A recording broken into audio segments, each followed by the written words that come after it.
দ্বৈত সরকারের দিকে আমাদেরকে এগিয়ে নেবেন না। নির্বাচন কমিশনার ব্যবস্থা নিন, না হলে আপনাকেও কিন্তু জবাবদিহি করতে হবে। 12ই ফেব্রুয়ারি নির্বাচনে নির্বাচন কমিশনার গণতান্ত্রিক ভাবে 2টা ব্যালট দিয়েছে। আমরা একই ভোটার 2টা ব্যালটে ভোট দিয়েছি।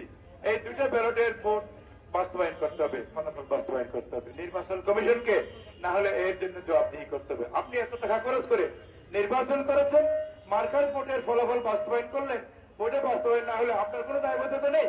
গত কদিন আগে আমি একটা ফেসবুকে লাইভ দিয়েছি, গণরায় মেনে নিন, গণভোটের রায় মেনে নিন। আর যদি আপোষ করেন তাহলে এই গণভোটে যে ভোট দিয়েছে এটা হচ্ছে 11 দলীয় জোটের হা ভোট, এটা হচ্ছে দাঁড়িপাল্লার ভোট। আমরা তখন বিকল্প রাষ্ট্রপতি নির্বাচনের কথা ভাববো, রাষ্ট্রপতি পদ্ধতির দিকে চলে যাবে। তখন এই দেশে তখন ক্ষমতায় কারা? গণভোটের রায়, দাঁড়িপাল্লায় ক্ষমতায়। সুতরাং দ্বৈত সরকারের দিকে আমাদেরকে এগিয়ে নেবেন না। নির্বাচন কমিশনার ব্যবস্থা নিন, না হলে আপনাকেও কিন্তু জবাবদিহি করতে হবে। ধন্যবাদ।